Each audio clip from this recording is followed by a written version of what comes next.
Foot Express. Didier Biveron, Alseni Baldé et Mohamed Sissé. «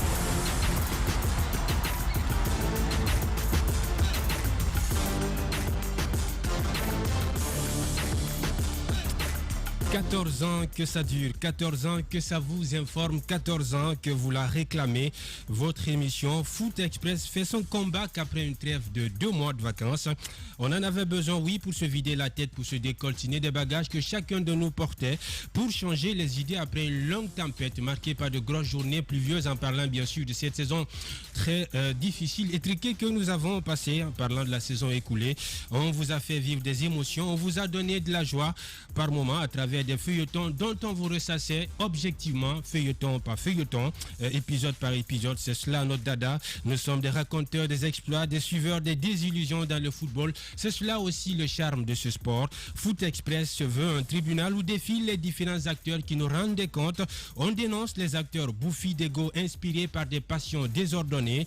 C'est à vous, téléspectateurs de prestige et auditeurs de valeur, d'en apprécier la portée de la candidature avortée du président Antonio Soirée dans la course au perchoir à la visite de la mission conjointe FIFA-CAF. Beaucoup d'eau a coulé sous le pont. On remet tout ça pour cette nouvelle saison qui démarre aujourd'hui, cet après-midi.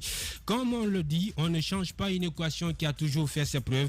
La même équipe revient avec une petite dose de féminité. Oui, comme nouveauté, Mamad Souma, ce petit rebelle de l'équipe, souvent incompris, mais il tient crânement à ses convictions et idées. Il va au-delà de ce que tout le monde connaît, toujours armé de statistiques. Oui, il est très friand de statistiques. Et quand une réponse le laisse toujours sur sa fin, il rébellote. Et le gars est pertinent dans ses analyses. Il s'imagine des fois dans une salle de classe où il donne des cours de droit à nos différents invités. Mohamed Souma est avec nous pour la saison 14 de Foot Express sur Radio Espace et Espace TV. Ibrahima Sori Diaby-Véron, lui, c'est l'aîné de la section sportive. C'est lui qui calme les esprits qui s'embrouillent. Il revendique plusieurs casquettes, mais sous chacune de ces casquettes, il n'y a qu'une seule tête qui pense football, qui respire football, qui vit football. Ce qui le vaut la convoitise au sein de l'opinion comme une belle coqueluche qui ne laisse personne indifférent. Très respectueux du contrat de confiance et de conscience avec les auditeurs et les téléspectateurs. Ibrahima Sori Diaby-Véron, notre consultant, notre guide éclaireur, il ne raisonne pas comme les autres. Il est avec nous pour cette nouvelle aventure qui démarre ce dimanche 12 septembre 2021 sur le plus grand palmarès de l'audiovisuel Adafo Média. Kadiatou Diallo, oui, elle est passionnée du football, supportrice de Messi. Elle revendique, elle est versée dans la connaissance du football européen. Elle tentera calmement, elle aussi, d'arracher sa place dans cette émission. Malgré de nombreuses sollicitations, elle a choisi Adafo Média pour croquer à plein dents sa passion de football. Élégante et brio dans ses analyses, Cathy, comme on l'appelle affectueusement, nous rejoint dans Foot Express pour cette nouvelle saison. Quant à moi, difficile de parler de soi-même, oui, parce que ça fait pas trop de modestie, mais bon, on va s'évertuer de le faire. J'ai toujours été interpellé par certains acteurs du football dont mes révélations irritent les oreilles après chaque émission ou après chaque passage dans les grandes gueules. Mais les plus intelligents m'ont toujours encensé. Attention au piège, je reste égal à moi-même. Je reviens pour vous raconter encore et encore les feuilletons et donner la parole à ceux qu'on n'entend pas souvent. Toute l'équipe de Foot Express vous dit merci de votre fidélité. La saison promet encore d'être belle avec de nouvelles convulsions sportives qu'on vous promet. Voilà comment on ouvre le bal pour la saison 14 de votre plus grand stade radiophonique du pays. Bonsoir et bienvenue sur le plus grand palmarès de l'audiovisuel Adafo Média. Vous êtes en direct sur Radio Espace et sur Espace TV. Encore une fois, bonne arrivée. Nous vous souhaitons la bienvenue à bord de ce Boeing immatriculé 99.7 pour une destination sportive. C'est parti pour 2 heures d'envol. Radio Foot Express.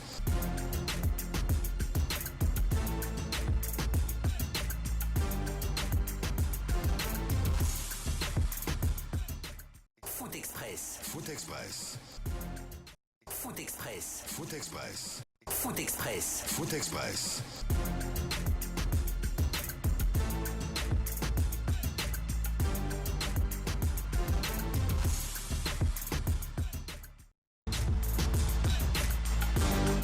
Au menu de ce premier numéro de Foot Express saison 14, les clubs guinéens engagés en campagne africaine sont sévrés de la manche retour du tour préliminaire.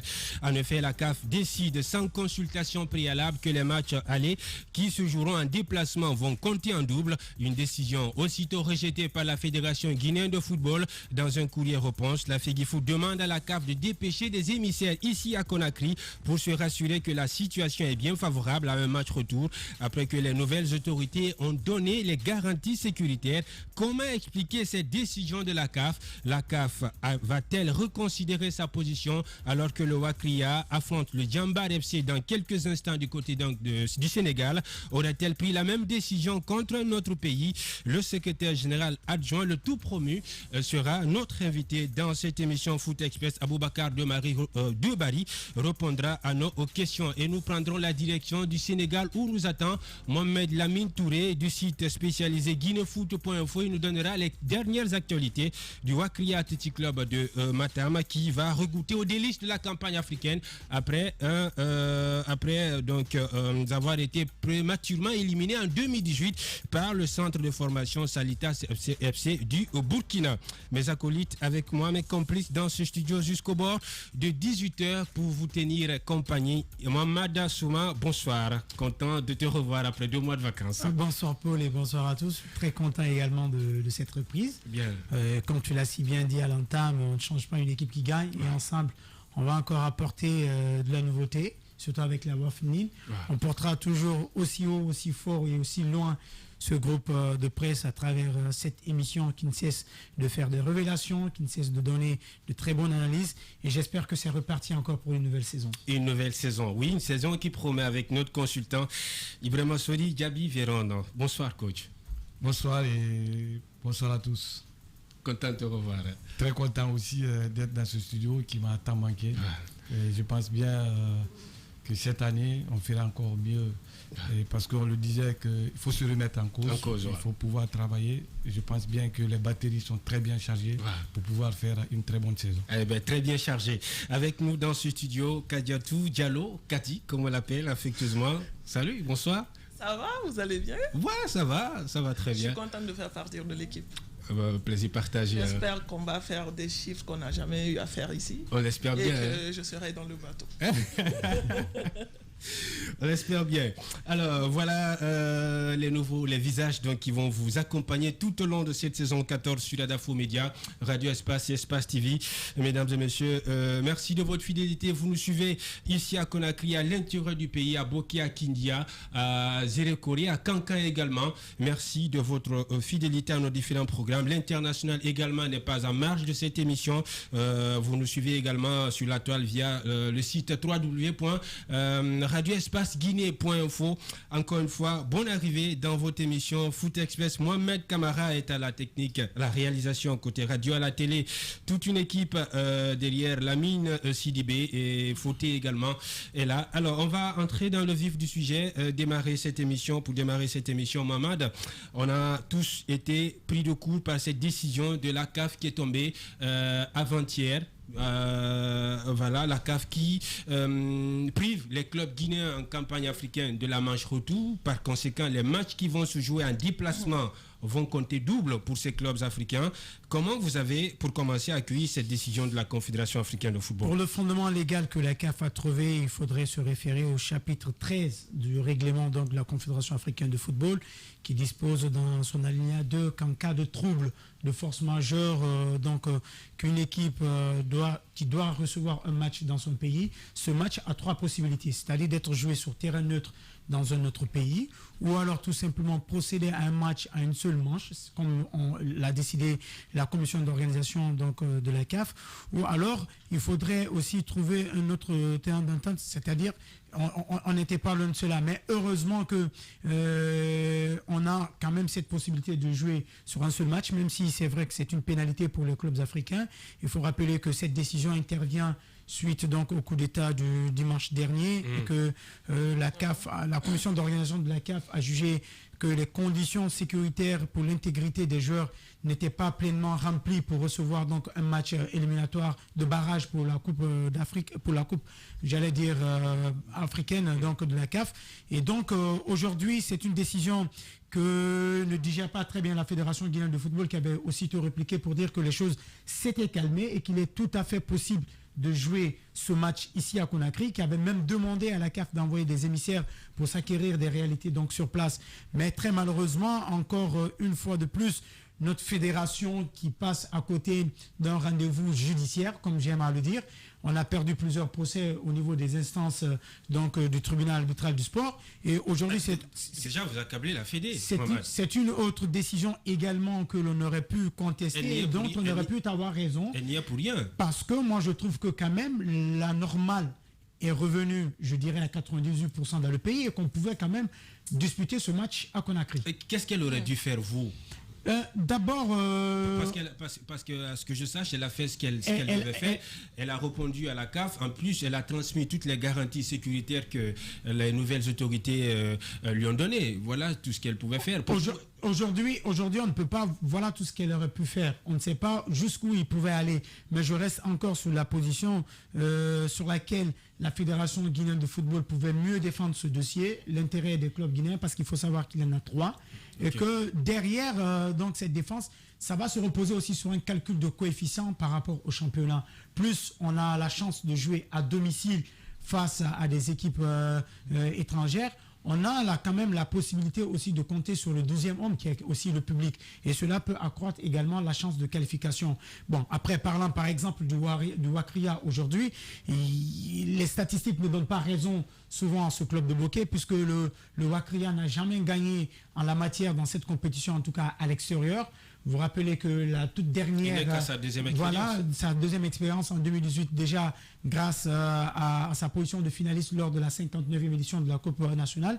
Le Wakria avait pu prendre part donc à cette confrontation de barrage avec le Salitas. Mais malheureusement, à l'extérieur, le Wakria n'était pas parvenu à envoyer un point. 2 buts à 0 perdu en déplacement. Au retour, 3 buts à 1 avec le système de goal différentiel qui n'était pas donc en faveur des Guinéens. On avait vu l'espoir du club de Wakria donc s'arrêter là. Et également encore aujourd'hui, le club se déplace du côté de Dakar. On espère cette fois-ci que les statistiques vont être démenties.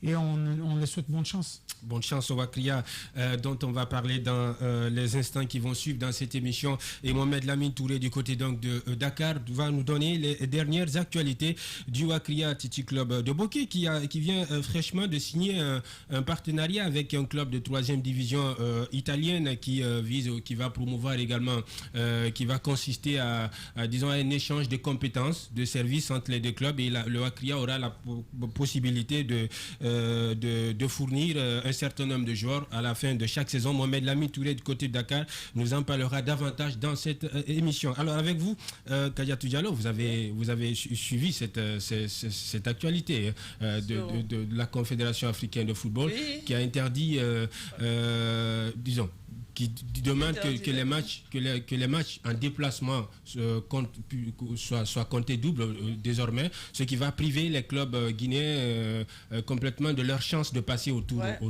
prochain. Et c'est une décision que moi, personnellement, que j'accepte pas parce que je me dis que le public, ça compte. Ouais. Et en ce moment, ça va en Guinée. Donc pourquoi changer les règles? S'il faut, on pouvait jouer dans un terrain neutre. Mais pourquoi ils ne l'ont pas fait? On aurait pu se rabattre sur le Mali, par exemple. Parce qu'on pouvait se fier, on pouvait regarder ce que les autres font. C'est ce que moi je dis toujours. Le football guinéen ne peut pas évoluer, ou bien le football africain ne peut pas évoluer si on ne regarde pas ailleurs. Par exemple, l'année passée, il y a eu une pandémie. Tout le monde, ça a arrêté toutes les activités, mais la FIFA a fait un truc juste. Il n'a pas dit, par exemple, le Bayern, toi tu joues chez toi, le Barça, tu joues ici. Non, ils ont dit que chacun va jouer un seul match sur un terrain neutre. Donc, les points sont comptés sur un match. Là, tu ne peux pas te déplacer, aller chez quelqu'un et que cette personne ne revienne pas chez toi. Ou bien on joue les matchs dans un terrain neutre parce qu'eux, ils auront leur public. Et nous. Et ce n'est même pas juste pour les autres aussi. Ce n'est pas juste. Parce que c'est une décision normalement qui doit être globale, qu'on doit prendre pour tout le monde. Mais si on le prend parce qu'il y a eu la Guinée, si au moins c'était sur combien de pays, s'il y avait au moins 5 pays qui étaient concernés, mais c'est un seul pays. On ne peut pas pénaliser tout le monde à cause de ça. On ne peut pas pénaliser tout le monde. Donc, la FEGIFOOT, ce que Souma disait tout à l'heure, la FEGIFOOT n'a pas de poids, je me dis. Okay. Parce que même elle n'est pas dans les règles. Donc, toi-même, tu n'es pas dans les règles. Tu ne peux pas imposer à une fédération, la Confédération africaine, de t'écouter. On ne peut pas t'écouter parce que tu n'es pas bien. Pour vous, elle n'est pas crédible. Elle n'est pas crédible. Pas du tout. Voilà, vous me tendez la pêche. Alors, Ibrahima Sory Diaby-Véron, dans les principales articulations, je posais cette question. Pourquoi est-ce que la CAF aurait pris la même décision contre un autre pays? Bon, moi je dirais non. Pour la simple raison aujourd'hui. Avant que Véron ne continue son analyse, je voudrais juste donner une précision. C'est pas contre un pays. Voilà, c'est contre plutôt des clubs qui sont visés. Et à travers les règlements. Mais des clubs guinéens. Voilà. Ce qui fait une disposition générale pour tout le monde, puisqu'on parle de règlement. Si tu me permets, je pense bien aujourd'hui, la CAF, elle est plus politique que sportive. Pour la simple raison, quand vous prenez le problème de licence des entraîneurs actuellement, on est en train de prendre des décisions par humeur parce qu'on a des problèmes avec l'Europe, l'UEFA. Il faut forcément pratiquer la décision, même si ça ne nous arrange pas en Afrique. Ça, c'est un premier point. Et par rapport à cette décision, moi, je dirais que la Fédé n'est pour rien. Il faut comprendre comment ça se passe. Pourquoi la Fédé n'est pour rien? La Fédé a reçu une correspondance. Et cette correspondance, pendant combien de temps? À quelques jours du coup d'envoi de ces rencontres. Et la Fédé... C'était avant-hier. Oui, c'est ce que je veux dire. Et la Fédé a réagi automatiquement. Mais la Fédé n'est pas l'organisatrice de la compétition. L'organisatrice de la compétition, c'est la CAF. C'est la CAF qui décide à ce niveau. Normalement, si je parle que la CAF est plus politique aujourd'hui que sportive, dans les conditions normales, la CAF est représentée en Guinée par la Fédération guinéenne de football. S'il y a un problème, s'il y a des troubles en Guinée, si la CAF doit vraiment avoir des informations, la CAF doit s'adresser à la Fédération guinéenne de football. En envoyant une correspondance, en demandant à la Fédé, est-ce qu'on peut jouer des matchs? Est-ce que vous avez des garanties? La question là devrait être posée. Est-ce que vous avez des garanties pour pouvoir jouer des matchs?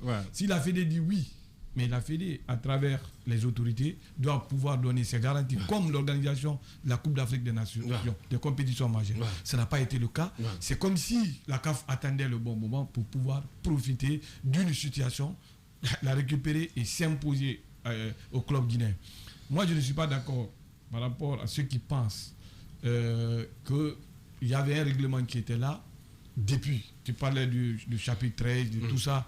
Ce règlement-là, c'est des personnes qui se sont retrouvées pour faire ce règlement. Et ce règlement n'a pas dit qu'il faut jouer le match, qu'il faut jouer cette double confrontation en un seul match sur l'adversaire. Ce n'est pas ça seulement qui est décrit. Il y a autre proposition. Il y a une autre possibilité, notamment de jouer un match sur terrain neutre. Sur terrain neutre. Il y a une possibilité comme ça. Et la Guinée n'a pas dit qu'on ne va pas jouer sur terrain neutre. La Guinée n'a pas dit qu'on n'a pas de garantie pour pouvoir recevoir des matchs ici. Et je pense, si on doit indexer une structure, si vous voulez, c'est la Confédération africaine de football qui n'a pas su, parce que nous savons tous, certes, il y a des crises dans le football guinéen, mais au niveau de l'Afrique, au niveau de la Confédération, depuis un moment, nous sommes en train de partir de crise en crise. Vous savez, il y a toujours des vides juridiques qui sont là. Avec des décisions ambivalentes. Je pense bien qu'à des moments, certes, je serai d'accord avec ceux qui pensent que la fédération a son mot à dire. Mais il y a des assemblées qui s'organisent. Qu'est-ce qu'elle aurait dû faire ou elle aurait pu faire? C'est ce qu'elle a fait. C'est d'écrire à la Confédération africaine de football qu'on a des garanties pour pouvoir jouer des matchs ici à Conakry. On était tous unanimes. Vous savez, le jour où il y a eu le coup d'État, la Guinée devrait jouer le lendemain contre le Maroc. Mais quand il y a eu des problèmes, on était tous unanimes. Personne n'a revendiqué qu'on ne pouvait pas jouer sous les balles. Parce qu'il y avait des problèmes ici en Guinée. Mais après ça, on pouvait jouer. Et en plus, la garantie est quoi? Aujourd'hui, il y a cette crise sanitaire qui sévit en Afrique, et bien particulièrement en Guinée, où il y a l'urgence sanitaire, où les matchs sont joués à huis clos. Pour vous dire une fois que la sécurité peut être encore de plus renforcée. Parce que quand on parle du public, peut-être c'est sur le terrain, si le public n'est pas là, on peut pouvoir jouer ce match tranquillement. Je suis d'accord avec Et Cathy, quand elle dit, ce n'est pas seulement les clubs guinéens qui sont pénalisés. Même les adversaires là sont pénalisés parce qu'on peut arracher une qualification à l'extérieur. Le ballon est rond pour tout le monde. Quand vous venez jouer en Guinée, c'est possible que vous venez qualifier. Parce que d'ailleurs, c'est les clubs qui jouent qui ne se connaissent pas du tout. Justement. Vous demandez à l'entraîneur de Wakria, il va dire qu'il a moins d'idées sur le Djamba. Vous demandez à l'entraîneur du CIK, c'est la même chose. Vous savez, ceux qui gèrent la CAF aujourd'hui, moi je pense qu'ils sont tous professionnels. Il faut le dire. Il y a une erreur de la part de la CAF.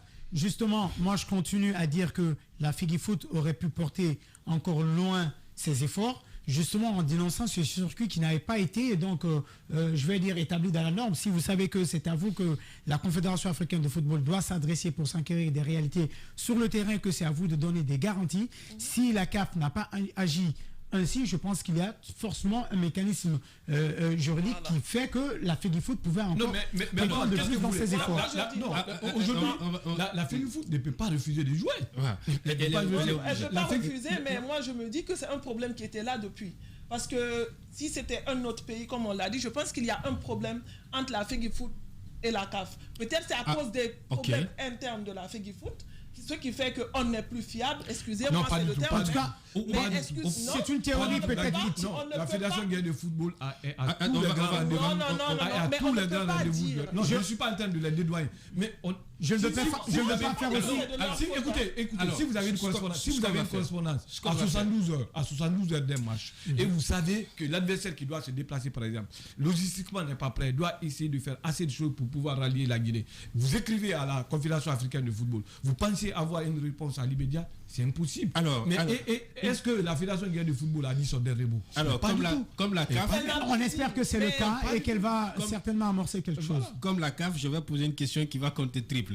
Alors, quelle est la véritable motivation de cette décision de la CAF? Légalement, quand on se rabat sur le règlement de la CAF, il est clairement indiqué que lorsqu'il y a une situation de trouble et que la sécurité, l'intégrité des joueurs ne peut pas être garantie à 100%, donc la CAF ouvre deux possibilités. Jouer sur un terrain neutre ou alors pour les matchs à aller-retour, c'est-à-dire le jouer en un seul match. Pourquoi systématiquement c'est cette option-là que la CAF nous impose? Parce que là, elle n'a pas laissé le choix au club guinéen de décider, à la Guinée par le truchement, la fédération de décider, d'évaluer les possibilités de la Guinée de recevoir les matchs. Elle prend une décision prête à porter qu'elle impose au club guinéen engagé. Mais Paul, pourquoi? Est-ce qu'il y a une raison non apparente? Je peux faire la lecture du règlement pour être mieux situé. Vous savez, vous êtes informé, quand il y a eu des problèmes ici le dimanche, la CAF et la FIFA, par exemple, a voulu que les qualifs, le match contre le Maroc, que ça se joue sur un terrain neutre.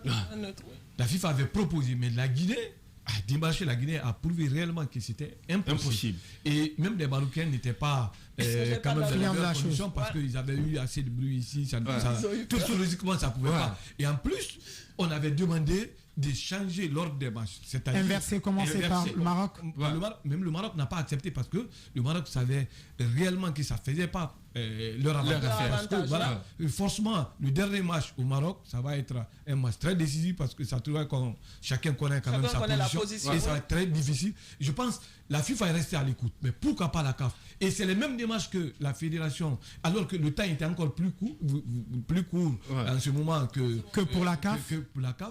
La FIFA est restée à l'écoute, mais pourquoi pas la CAF? Et je pense s'il y a un responsable de ce qui se passe maintenant, ce n'est pas la fédération, ce n'est ni les clubs, ni la fédération guinéenne de football, c'est bien la confédération. Cathy tout à l'heure évoquait quelque chose qui n'est pas anodin quand il parle par exemple d'un antécédent fâché qui pourrait exister entre peut-être en faveur du protocole de Rabat le 12 mars dernier.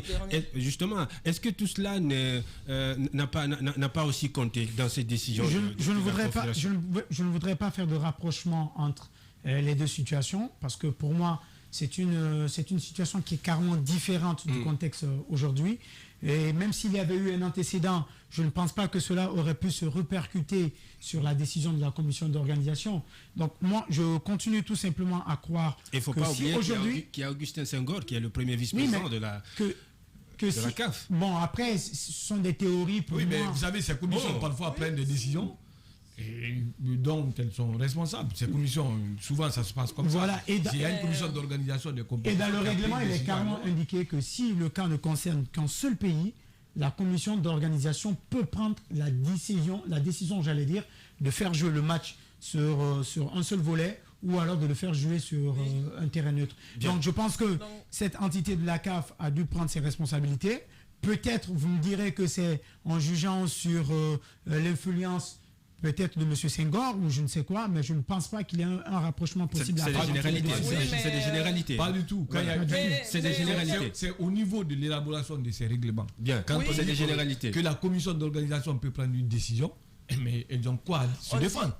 Bien. Voilà, ils ont pris une décision, mais aujourd'hui, Légalement, c'est fondé. Voilà, franchement. Oui, et c'est ça. Légalement, c'est fondé. Donc Sauf que ça pénalise. Oui, ça nous pénalise, nous, les clubs, je veux dire, les clubs guinéens, mais ils sont dans les règles. Bien. Donc on ne peut rien faire, au fait. Bien. Ils sont dans les règles. Parce que s'ils avaient changé autre chose, ce qui est dans le règlement du moment où c'est fait, ça ne peut pas plaire à tout le monde, mais... Je continue tout simplement à me poser la question. Le consultant le rappelait tout à l'heure. Si la FIFA a eu l'intelligence, par exemple, et la patience de proposer à la Guinée de commencer soit à jouer d'abord au Maroc, d'inverser, je veux dire, l'ordre des matchs, ou alors de faire jouer le match sur un terrain neutre pour que la journée quand même puisse être mise à profit. Pourquoi la CAF également n'entrerait pas dans cette même démarche pour proposer par exemple à la Guinée d'inverser le rôle l'ordre des matchs? On commence d'abord à Dakar et puis on finit en Guinée. On a une CAF qui se soucie plus à comment redresser les finances qui ont été fortement éprouvées par les effets pervers du corona, mais aussi par la mauvaise gestion. Parce qu'on a vu à Madama tout ça, au point que récemment on nous annonçait que la CAF était obligée de puiser dans ses propres réserves pour financer ses activités, ses programmes de développement et autres, et on nous annonçait également que les compétitions sont déficitaires. La Ligue des Champions et la Coupe de la CAF ne rapportent pas énormément d'argent. Maintenant, la décision est tombée, comme on le dit, l'eau est versée, on ne peut plus la reprendre. Le Wakria va entrer en liste dans quelques instants, ça va être à 17h du côté donc du Sénégal.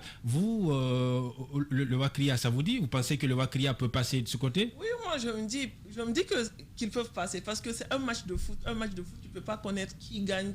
Au fait, il y a des pronostics, certes, mais on ne peut pas savoir qui peut gagner. Le dernier peut gagner devant le premier, ainsi de suite. Donc, et je pense qu'ils doivent aller avec un grand mental, sachant qu'ils ne vont plus rejouer ici. C'est le seul match. Il est compté double, donc je pense qu'ils peuvent le faire. Bien.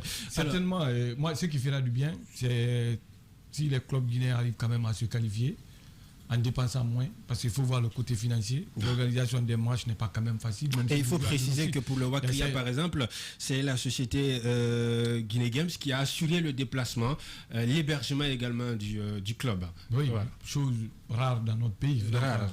Quand même, ceux qui ont démarché là, ils ont très bien fait pour pouvoir aider le Wakria. Mais ce n'est pas ce qui va se passer au niveau de tous les clubs. Donc aujourd'hui, certes, on est informé à quelques jours du match. Les clubs doivent prendre leurs responsabilités, dire que ce n'est pas impossible d'aller jouer en déplacement et gagner le match. Et je pense bien qu'ils doivent être des guerriers et c'est bien possible, il faut y passer. Le Wakria va jouer donc contre, disons, le centre de formation qui dispose parallèlement d'un club de football, Djambar FC, qui est partenaire au club de l'Olympique de Marseille, même si le partenariat bat de l'aile depuis un bon paquet de temps. On est en train de surfer sur d'autres connexions pour voir comment faire revivre ce partenariat. Alors, en 2018, le Wakria a été prématurément éliminé contre un autre centre de formation, Salitas FC, qui a un centre, mais aussi une équipe de football. Pour vous, quel va être le levier sur lequel le Wakria peut surfer pour passer au prochain tour de cette Coupe de la CAF? Tout simplement l'expérience de la dernière compétition pendant laquelle ils ne sont pas passés. Parce qu'il faut savoir qu'en face, le Djambar, sur ses 5 derniers matchs, c'est 5 victoires. D'abord le plein carton Manita face à Excellence, et puis le tout récent d'ailleurs, et puis face à Pikine c'était 4-0, mais aussi face à Niandabour 3-0, Stade Mbour 1-0 et l'AS Douane également 1-0. Alors que le Wakria lui voyage très mal en déplacement, c'est 2 victoires, 2 matchs nuls et 2 défaites et 1 match nul. Donc ce qui veut dire qu'aujourd'hui les joueurs de Bokeh doivent aller défier les statistiques. On espère que ça va compter parce que la dernière fois face au Salitas, c'était 2-0 perdus en déplacement. 3-1, on se rappelle des buts de Lanceni également, de Marcella, et voilà, qui avait permis par exemple au Wakria de sauver l'honneur un peu face au Sanitas FC du Burkina Faso. Cette fois-ci, ça va compter sur un seul match, et je crois que des joueurs d'expérience, il y en a au Wakria qui peuvent donc faire passer ce cap au club de Bokeh. Le Wakria porté par le duo Mohamed Kamfouri, Lapé Bangoura et Mohamed Lamine Silla, Leandro, pour vous c'est un duo gagnant? Oui, je veux dire, on peut gagner. On peut se mouiller sur On peut compter sur le pronostic. Un petit 1-0. Eh bien, ouais, un petit 1-0, on l'accepte aussi. On a vu le duo Lapé qui va, Lapé Mohamed Lamine Silla, Leandro. C'est un duo gagnant pour vous, coach?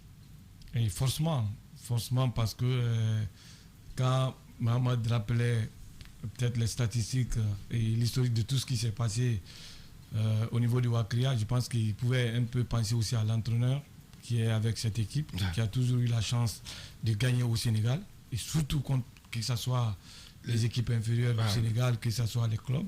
Donc à ce niveau, c'est une chance pour le Wakria. En plus, ce qu'il faut compter, certes, en Guinée, on n'a pas démarré le championnat, ça va être compliqué, mais le Wakria a fait un recrutement intelligent, avec des joueurs capables de changer la donne à tout moment et qui sont méconnus, surtout par le Djamba, parce que quand vous jouez contre un adversaire méconnu, ça devient très très compliqué. Et comme son surnom l'indique, un qui cale deux peut être un atout pour la victoire de change. En tout cas, le talisman guinéen pour le Sénégal, c'est bien lui. Il l'a prouvé à chaque rencontre. Et on espère que ça va encore porter la chance au Wakria cette fois-ci. On l'espère bien. Hein. Alors, Kadiatou Diallo, quel est le club guinéen qui vous impressionne plus? Moi, je connais 3 clubs. Ok. Il y a Afia, il y a Oroya et il y a ceux qui avaient fait l'accident là. Étoile de Guinée. Le Wakria. C'est eux. Mais moi, je les... D'ici la fin de la saison, tu vas connaître tous ces clubs. Parce que forcément, on va faire le tour des stades. Je ne vais pas mentir, je ne suis pas trop club guinéen et tout. Mais je m'y connais un peu. Je connais un peu le championnat, comment ça se déroule. Un peu. Toi, c'est Messi. Hein. Il a regagné la France?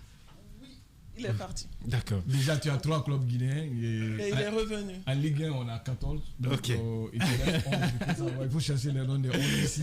Oui, non, mais il y a certains, je les connais. Parce que même quand je passe derrière le palais, il y a leur nom là-bas. Je lis toujours, mais c'est juste que j'oublie. Au siège de la Ligue. Au siège de la Ligue. Il y a leur nom là-bas. Il y a beaucoup de personnes, je connais, mais c'est juste que c'est un peu bizarre.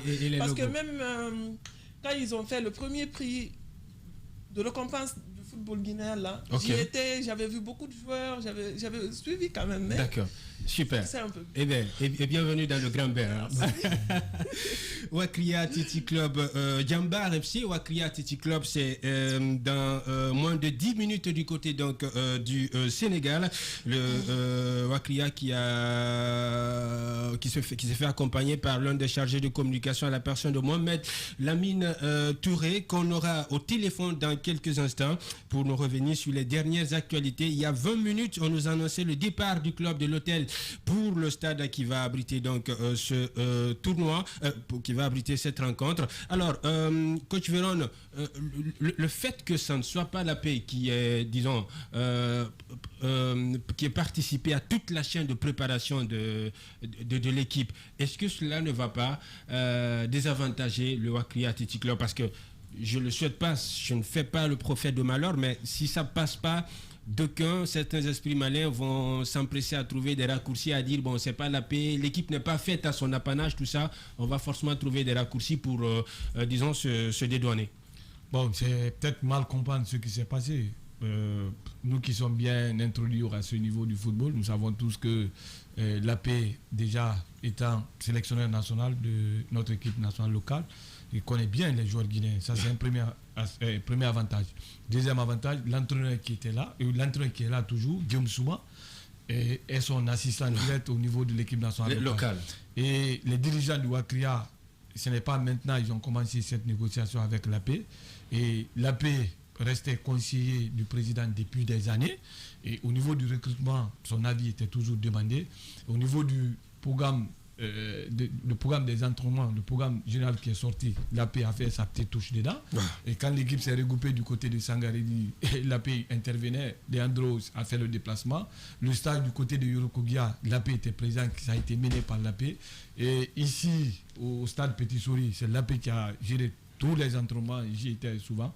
Donc je pense bien il est de sa responsabilité d'engager cette équipe-là.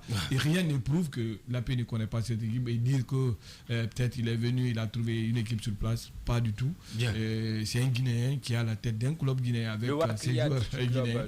Il sera capable de pouvoir quand même... Sachant que c'est l'un des rares entraîneurs d'élite qui suit particulièrement les bons joueurs guinéens et qui a un regard très attentif sur l'ensemble du championnat. Il est sélectionneur de l'équipe nationale locale. Il est président du club. Ce qui fait qu'il a un regard très attentif sur l'ensemble des clubs engagés dans le championnat guinéen. Et forcément, il connaît aussi les prédispositions tactiques un peu de l'équipe qu'il va mener aujourd'hui.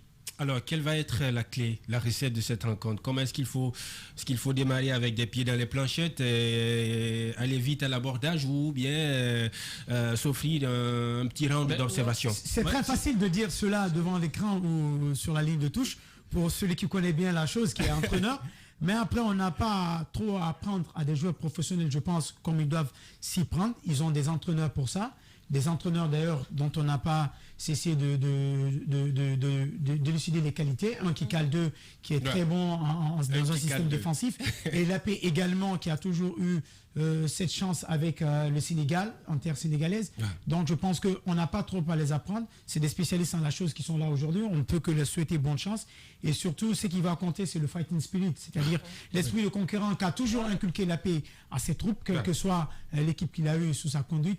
Parce qu'après, quand vous jouez en déplacement, le seul remède pour lequel vous pouvez aller plus loin, c'est le mental. Bien. Voilà, c'est ça, le mental. Je me dis, chaque équipe qui part avec un mental gagnant, ben, on le gagne parce que tu peux jouer 45 minutes, on te bat 6-0, mais tu te dis, ok, les autres 45 minutes, je peux faire le nul ou gagner. Bien. Donc, quand le mental il est là, je pense qu'il n'y a pas mieux. Bien. Même si vous avez les meilleurs joueurs du monde, si le mental n'est pas là, ça ne peut pas marcher. Bien. Déjà à 48 heures du match, je suis d'accord avec vous, l'AP connaissant, et il a fait un travail mental avec l'équipe. Ils ont travaillé durement dans ce sens. Mais ce qui est important, le Wakria joue une finale. Et vous savez tous comment ça se joue. La manière, peu importe. L'essentiel, c'est de rentrer à la maison avec le trophée. Bien. Djambar FC Wakria Athletic Club de Bokeh, c'est dans moins de 10 minutes du côté donc, du Sénégal, au compte du tour préliminaire de la Coupe de la Confédération africaine de football. Dans la seconde partie de cette émission Foot Express, on va revenir sur ces différentes nominations, les différents mouvements au sein de la Fédération guinéenne de football. Le secrétaire général confirmé et son assistant promu au poste d'assistant adjoint. Et quel rôle a-t-il joué quand cette décision de la CAF est tombée? Si tout va bien, Aboubacar Debari, secrétaire général adjoint de la Fédération guinéenne de football, se prêtera à nos questions dans cette émission Foot Express. Et pourquoi c'est maintenant ces nominations? Toutes ces questions seront répondues dans la seconde partie de cette émission. Voilà, le temps pour nous d'observer la première page publicitaire, laisser couler nos obligations commerciales, conseils et achats. Derrière, toute l'équipe se retrouve pour poursuivre cette belle aventure de Foot Express. Foot Express. Foot Express.